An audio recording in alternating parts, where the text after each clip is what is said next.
We have a problem, or I should say, my clients have a problem. You see, the owners moved out a handful of years ago for a life-changing event, and they decided to rent out their place to some close friends of theirs, and the agreement was that there would be a lowered rental rate for the tenants taking care of the property. But that didn't happen, of course, so lesson learned. It unfortunately ruined a friendship, but now the owner has a decision to make on how to move forward with this property because they're done with it, they're ready to sell, but they fear they just pissed away all their equity because their most recent renters just let the place go. So come check this place out with me. I'm gonna show you around a little bit, show you kind of what's gone to hell in a handbasket, but I also wanna talk to you about the options that the owner had on the table to try to save as much equity as possible and, not let these renters just ruin what was a perfectly good home for over 30 years for them. So starting with the kitchen, funny enough, is one of the better rooms in the house. Yeah, it's dated. It has the original cabinets to it. It has older countertops.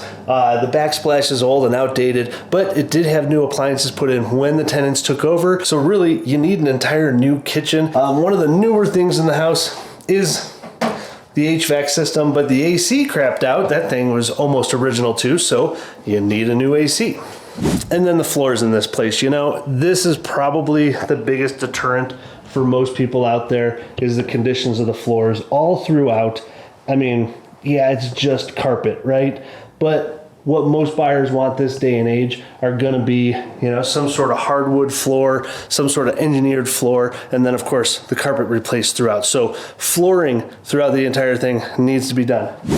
Patio door here is original to the house. It's got to go along with the windows. Now, good thing is you only have like 6 windows in this place because it's not very big, but it all needs to go. And then the bathrooms, they really let the bathrooms go poorly, and unfortunately, it's gonna need 2 new full bathrooms throughout it. We've got kind of some mold issues happening. We've got holes in the drywall. We've got tile that's missing, kind of kicked in. Yeah, they were dated bathrooms, but now, after the tenants are in here, they all need to go. Heading upstairs, we've got some wallpaper issues that just started peeling off. And then this is where you guys can't see, but I can smell it. So they had a dog, I think it was an older dog, that just had an incontinency issue. And, they just let the dog kind of stay up here and go to the bathroom on the carpet. So you do have a pretty strong dog urine odor. All the carpet's got to be pulled up, and you're going to have to kills everything. Really try to get that odor out of here. We've got, a dated bathroom, but could be in livable condition if you were to, just paint the cabinets. But bathroom, again, we had a leak up here, that leak down to the first floor. We've got more tile issues. So at the end of the day, the scope of work looks something like this. Floors, doors, carpet, paint, new bathrooms, 2 of them, new kitchen, pretty much the entire thing, new AC, new windows, new patio sliding door. So scope of that turns out to be about 50 grand worth of work. Okay, so the way I see it, we basically have 3 options in front of us. And it's important to start with what top of the market is, $390,000. Okay, now, first option is going to be the cash offer. Pros and cons to a cash offer, right? Is you put it out there to a bunch of investors. Yeah, we do buy houses as well. That's why I know what these cash offers are going to come in. And it actually reinforced that she talked to several other companies. With top of the market being $390,000, there's an equation that you can use to find out what an investor will come in at. And that is the ARV, meaning the after repaired value or top of the market price, times 85% minus the rehab. So what that gives us, 281.5. That's how this looks. Now, that's too low for the seller. The seller doesn't want to do it. They've owned the house for 30 years. It was a good decision for them to buy this house. They lived it in for a long time, and that just seemed awfully low. So option number 2, listing the house as is in its current condition. And typically what I say is that whatever the rehab is, take that off of what top of the market pricing is. So let's say 390 is top of the market, minus 50,000 for a rehab. Now that's investor number rehabs. That's not homeowner rehab numbers. Normally, if you were to reach out to a GC, those numbers minimally would come in about 50% higher. So we're looking at about $75,000 on the low end. So you take that number and take that off of what top of the market is. Option number 2, at the end of the day, if you can get $315,000, you're in a really good position. Likelihood is that this house will not go FHA, right? There's just too much work that needs to do. Conventional can probably go that way, or you get an investor, that maybe new, maybe has slimmer margins, maybe is a general contractor themselves and get the rehab down to 40 or less. You can come away with 315.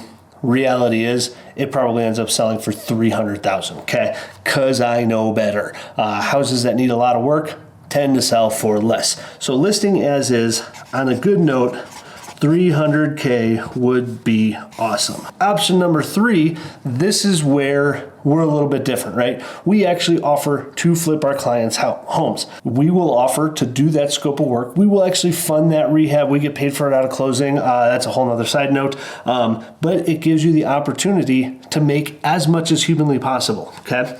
So option number 3, we call it our fix and list. So how does this shake out? Well, we start with top of the market, okay? Which is $390K minus the $50K in rehab minus the selling cost. So if we sell at $390,000, we've got approximately $25,000 in closing costs, okay? The 390 minus 50 minus 25,000, which brings us to netting the seller $315,000. There's the final equation. So everything goes right. Rehab stays at 50 grand. We sell it at 390. The seller will net in their pocket after everything's all said and done $315,000. Now, there's one other X factor on option number 3. That's what if, because it's in really good shape, top of the market condition, it sells for more, right? So that's where we're kind of in bed together. We're married for a few months while the rehab is going on, while we're getting ready to put it on the market. And if the seller thinks, hey, there's even more upside to this, we can push the price a little bit because we'll be the best house in the neighborhood. If it goes for 400, now the seller may actually net 325 at the end of the day, which is a bit higher than option number 2 and quite a bit higher than option number 1 is the cash route. So now why would anyone choose option 1 or option 2 over option number 3 if it's gonna consistently make you more money? Well, there's time to be considered here. Option 1, 2 weeks. Option number 2, there are some variables here. Let's just say it takes a couple weeks to go under contract and another 4 weeks to close. So we're looking at 6 weeks, okay? Boom. Now, option number 3, the full Monty, fixing up the place, putting it on the market, selling it. The rehab is going to take anywhere from 6 to 8 weeks, plus we'll be on the market for a week or 2 on average. Then it's going to take another 4 weeks to close. You are in a situation that you want to sell your house. All of a sudden that 2 weeks is starting to look pretty fantastic. 6 weeks, meh, not so fun. 2 to 3 months, that's a real decision to kind of make if you want to wait that long for a payday. And 2 to 3 months can turn into 3 to 4 months. So what did the seller ultimately end up doing? Well, here's the reality, and I think if you've ever been a seller, you probably understand it. You want as much as humanly possible with as little effort as possible. And sometimes you can't have the best of both worlds, but here's where we were a little bit creative. So option 2, they would have netted anywhere from $280,000 up to $300,000. And our seller's base floor on what they wanted. Now I know people don't buy houses based on what a seller wants or what a seller owes or anything like that. Like, that's just not reality. But they wanted to make at least $300,000 in their pocket.